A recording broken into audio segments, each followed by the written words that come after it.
Most beginners look at a price chart and see nothing but noise.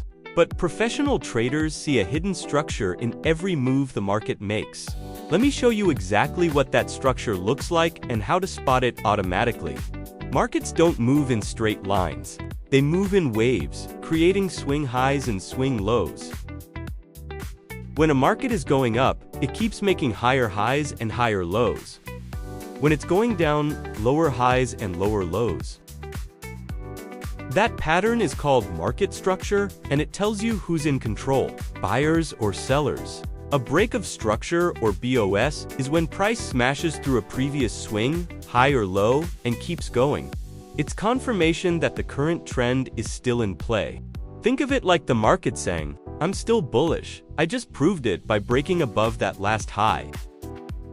Now here's where it gets powerful. A change of character, CHOCH, or simply CHoCH, is the early warning sign that the trend might be flipping. It happens when price breaks in the opposite direction of the current trend for the first time. Traders who catch a CHoCH early get ahead of the crowd. Try it out for free with our Nordman algorithms, NinjaTrader BOS and CHoCH Indicator.